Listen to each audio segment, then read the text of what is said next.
Check होंगे। सोचिए आप, चुनाव सामने है, 25 दिन में लगभग 8 करोड़ लोगों का चेक होगा। वोटर लिस्ट एक तरीके से नई बनेगी। ये तैयारी कर रहे हैं बेईमानी की, लेकिन हम जानते हैं बिहार की जनता भी इन भारतीय जनता पार्टी को हटाना चाहती है और इस चुनाव में उनको बाहर करने का काम करेगी, क्योंकि वो देख रहे हैं, जान रहे हैं कि और प्रदेशों में भी जो चुनाव हुए हैं, जिनके साथ लड़ी बीजेपी, उनके साथ चुनाव के बाद नहीं खड़ी दिखाई दी बीजेपी। आपने देखा होगा महाराष्ट्र में चुनाव हुआ, जिस मुख्यमंत्री को उन्होंने बनाया, चुनाव के बाद वो मुख्यमंत्री नहीं रहे। इसी तरह मध्य प्रदेश में देखा होगा, जिनके नाम पर चुनाव लड़े, जिन्होंने लड़ाया, लेकिन जब रिजल्ट आ गया तो वो मुख्यमंत्री नहीं बने। इसीलिए याद रखें, बीजेपी के लोग इतने होशियार हैं कि बिहार में रखेंगे तो नाम आगे, उन्हें भी आगे रखेंगे, लेकिन जब रिजल्ट आ जाएगा तो फिर मुख्यमंत्री किसी और को बना देंगे। लेकिन हम लोगों ने भी फैसला लिया है कि आदरणीय लालू प्रसाद यादव जी की पार्टी का पूरा समर्थन हम लोग करने जा रहे हैं। पूरा समर्थन करेंगे हम लोग, क्योंकि अगर हम आजमगढ़ में खड़े हैं तो जितना दूर लखनऊ है उतना ही दूर पटना है। बताओ, दूरी कम कर दी समाजवादियों ने कि नहीं की कम? नहीं, छपरा तो बगल में नहीं, पटना पास है। इसलिए साथियों, विकास का रास्ता खोला हम लोगों ने, ये सड़कें बना करके, मेडिकल कॉलेज बना करके। मुझे याद है, आप लोग मंत्री थे, सरकार थी, नेताजी ने यहां पर मेडिकल कॉलेज दिया था, पीजीआई के बराबर दिया था, और इसलिए दिया था कि आजमगढ़ के लोगों का इलाज यहीं पर हो जाए, फ्री हो, सस्ता हो जाए। आजमगढ़ की जनता को बाहर न जाना पड़े, बनारस न जाना पड़े, प्राइवेट अस्पतालों में न जाना पड़े, क्योंकि गरीब परिवार के सदस्य अगर बीमार हो जाता है तो उसी समय उस पर आर्थिक संकट आ जाता है। इलाज महंगा है, दवाई महंगी है, जिसके कारण हमारे गरीबों के कई बार खेत बिक जाते हैं, जमीन बिक जाती है, मकान बिक जाता है, उधारी में जीवन कटता है। इसलिए हम आजमगढ़ के लोगों को भरोसा दिला के जा रहे हैं। जिस काम को नेताजी ने किया, मेडिकल कॉलेज पीजीआई के बराबर भी बनाया, हम लोगों को कितना भी बजट देना पड़ेगा तो उस मेडिकल कॉलेज को देश के और उत्तर प्रदेश के सबसे अच्छे मेडिकल कॉलेजों में गिना जाएगा। न केवल इस संस्था को बड़ा बनाएंगे, बल्कि भारतीय जनता पार्टी पीछे से हमारे आपके आरक्षण को छीन रही है, नौकरी को छीन रही है। एक नई व्यवस्था लेकर के आए हैं, आउटसोर्स वाली व्यवस्था। ये आउटसोर्स में आरक्षण नहीं है, इसलिए तमाम लोग जानते होंगे, हमारे साथी जानते होंगे, जिस समय घोषणा पत्र हम लोगों का बना था, उस घोषणा पत्र में हम लोगों ने लिखा था कि आउटसोर्स व्यवस्था खत्म करेंगे। हम आपको भरोसा दिला के जा रहे हैं कि समाजवादी सरकार आने वाले समय में बनने जा रही है। उस समय पर ये आउटसोर्स व्यवस्था को हमेशा हमेशा के लिए खत्म करने का काम करेंगे, क्योंकि आउटसोर्स व्यवस्था हमें पक्की नौकरी नहीं देता, हमारे भविष्य को नहीं बनाता है। इसमें कई बार लोग एक्सप्लॉइट करते हैं हमारे काम करने वाले लोगों को। इसलिए आउटसोर्स की व्यवस्था को खत्म करके हम लोग पूरी सरकारी नौकरी का फेज बाय इंतजाम करेंगे, जिससे कि हमारे गरीब लोगों को, पीड़ित परिवारों को आरक्षण ही मिले और पक्की नौकरी मिलने का भी काम हो। न केवल आउटसोर्स, बल्कि हमारे साथ बैठे हैं राजीव राय जी, जो सांसद, जो पूरे हमारी पार्टी की तरफ से जो फॉरेन डेलीगेशन गया था, पहलगांव के बाद, जो पहलगांव में घटना हुई उसके बाद जो डेलीगेशन गया था दुनिया में, हमारे राजीव राय जी समाजवादी पार्टी की तरफ से सदस्य बन करके गए थे। कई देशों में होकर के आए हैं वो, वहां के जो सबसे मुख्य लीडर्स होते हैं, जो प्रोटोकॉल के हिसाब से जो बराबर के लोग उनसे बातचीत करके आए, भारत का पक्ष रख करके आए हैं। लेकिन एक बात हम लोग महसूस करते हैं कि हमारी सीमाएं तभी सुरक्षित होंगी जब अग्निवीर व्यवस्था खत्म हो जाएगी और पक्की नौकरी मिलेगी। क्योंकि सीमा पर सुरक्षा होना, अभी हाल ही में हम लोगों ने देखा लड़ाई करने का तरीका बदल गया। यहां पर जितने बैठे लोग हैं, खड़े लोग हैं, वो जानते होंगे कि लड़ाई जो हो रही है वो अलग तरह से हो रही है। उसमें बदलाव हो गया है, नई नई चीजें आ गई हैं। हमारे बीजेपी के लोग तो ड्रोन दीदी बना रहे हैं, ड्रोन दीदी बनेंगी।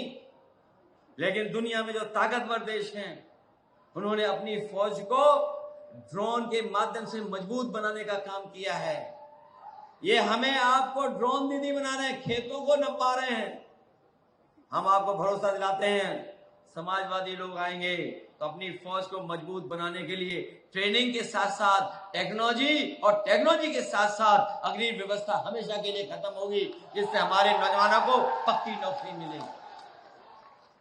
न केवल ये, बल्कि ये जो सड़क बनी है, अभी हमारे किसानों को लाभ नहीं पहुंच पा रहा है। अभी हमारे गाजीपुर के किसान भाई होंगे जो सब्जियां पैदा करते हैं, बड़े पैमाने पर गोभी पैदा होती है और बहुत फसलें सब्जियां पैदा कर लेते हैं। उन्हें बाजार पहुंचने में समय लगता है। आजमगढ़ के भी किसानों को मंडी की सुविधा वो नहीं मिल पाई जो मिलनी चाहिए।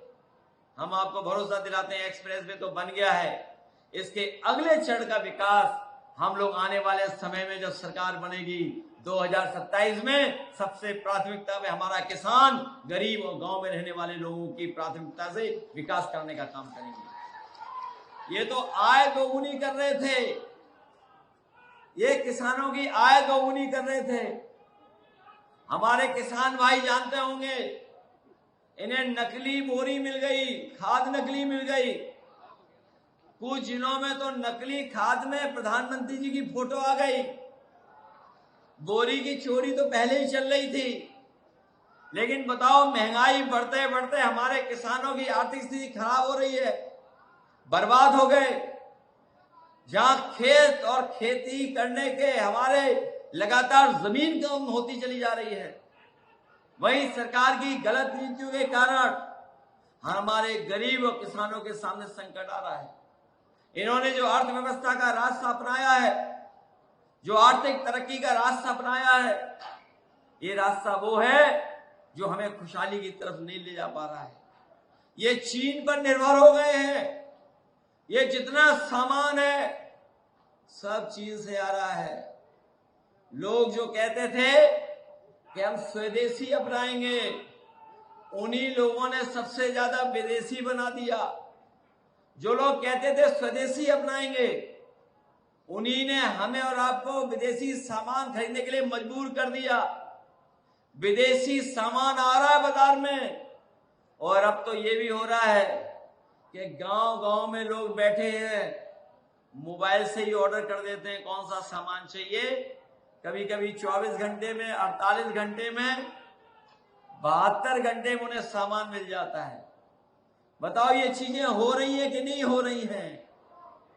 और उसका परिणाम ये है, न किसानों की आय दोगुनी हुई, हमारी अर्थव्यवस्था के आंकड़े तो दिख रहे होंगे, लेकिन हमारे ऊपर, आपके ऊपर कर्ज दोगुना हो गया है देश का।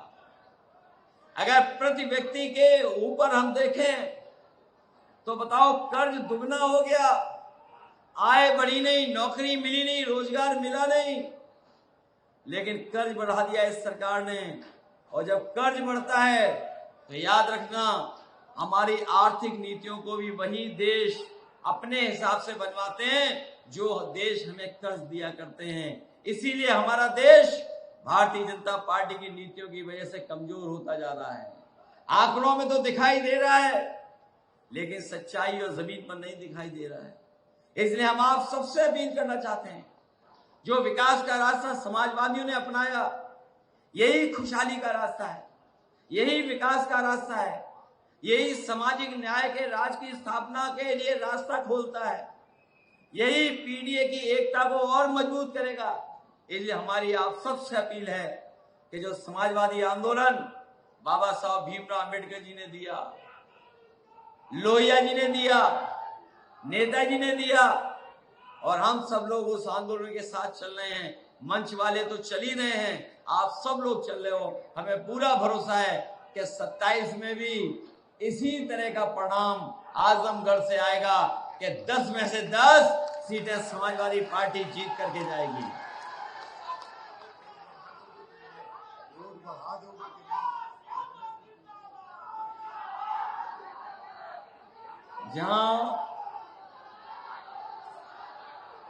इसलिए जहां जिम्मेदारी हम सबकी है मंच वालों की, वही जिम्मेदारी आपकी भी बनती है, क्योंकि अभी तो विकास थोड़ा बहुत हुआ है, उतना विकास नहीं हुआ जितना होना चाहिए था। इन्होंने केवल 10 साल बर्बाद नहीं किए हैं, इन्होंने हमारे प्रदेश को पीछे कर दिया है, ज्यादा पीछे कर दिया है। आंकड़ों से भी बता रहे हैं, आंकड़े छिपा के बता रहे हैं। कानून व्यवस्था में तो आप सोच लीजिए, महिलाओं पे सबसे ज्यादा उत्पीड़न अगर कहीं हो रहा तो उत्तर प्रदेश में हो रहा है। सबसे ज्यादा असुरक्षित अगर मुसलमान भाई, माइनॉरिटी कहीं है, आदिवासी भाई कहीं है, तो वो उत्तर प्रदेश में है। सबसे ज्यादा बेरोजगारों की संख्या अगर कहीं है तो वो उत्तर प्रदेश में है। हमारे अध्यक्ष जी और पार्टी के लोग जानते होंगे कि कई साथी मजबूरी में यहां से नौकरी करने भारत छोड़ करके दूसरों की फौज में शामिल हो गए थे जाकर के। कई नौजवान वहां पर भर्ती हो गए जाकर के, आजमगढ़ के भी भर्ती हो गए जाके। हमारी सरकार जो उत्तर प्रदेश में है वो इस बात को गर्व महसूस कर रही है कि हम विदेश में नौकरी दिलवा रहे हैं, विदेश में नौकरी दिलवा रहे हैं, लेकिन जो सुरक्षा और जो इस तरह का इंतजाम करना चाहिए हमारे तमाम नौजवानों का, वो सरकार यहां पर नहीं कर पा रही है। केवल झूठे आंकड़े दिखा करके हमें और आपको गुमराह करने का काम कर रहे हैं। और जहां तक जातिवादी व्यवस्था है, हम लोगों ने कई बार कहा कि जो लोग हम लोगों पे आरोप लगाते थे, कम से कम वो अपने आंकड़े देख लें, जिलों के आंकड़े देख लें, पूरे प्रदेश के आंकड़े मिला लें।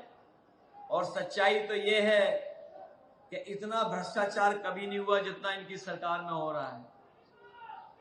चाहे वो तहसील हो और चाहे पुलिस विभाग हो, पुलिस विभाग में तो कोई कंट्रोल ही नहीं है, किसी का कंट्रोल नहीं है। ये जो डायल 100 था, कई मंचों से हम लोगों ने कहा कि जब से डायल 100 का नंबर बदला है, बढ़ गया है, तब से हमारे इन लोगों का भी हिसाब किताब बढ़ गया है। और सुनने में आ रहा है, हमें देवरिया के लोग दिखाई दे रहे हैं, गाजीपुर के लोग दिखाई दे रहे हैं, कुछ थानों का तो इंतजाम ही ना जाने कैसा है, कुछ थानों का तो इंतजाम ही जाने कैसा है। और जो शराब पीने वाले हैं, दुकानों का जो बनने का सिलसिला है, बताओ बॉर्डर पे दुकानें कितनी बन गई हैं, स्कूल कम हो गए, दुकानें ज्यादा खुल गई हैं। सोचिए, स्कूल बंद कर रहे हैं, स्कूल, प्राइमरी स्कूल,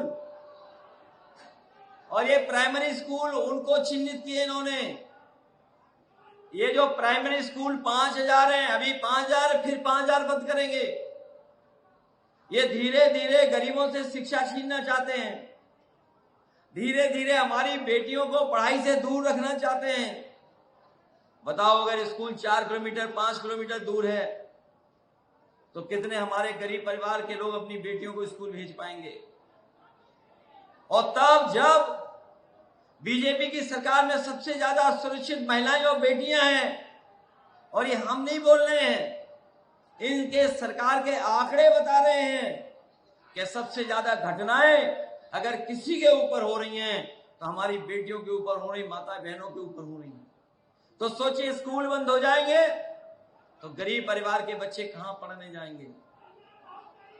और ये 5,000 जो चिन्हित किए इन्होंने, ये वो स्कूल चिन्हित किए हैं जिन बूथों पर जब चुनाव होता है, इन स्कूलों में जो बूथ बनते हैं, उन बूथों में भारतीय जनता पार्टी हारी है।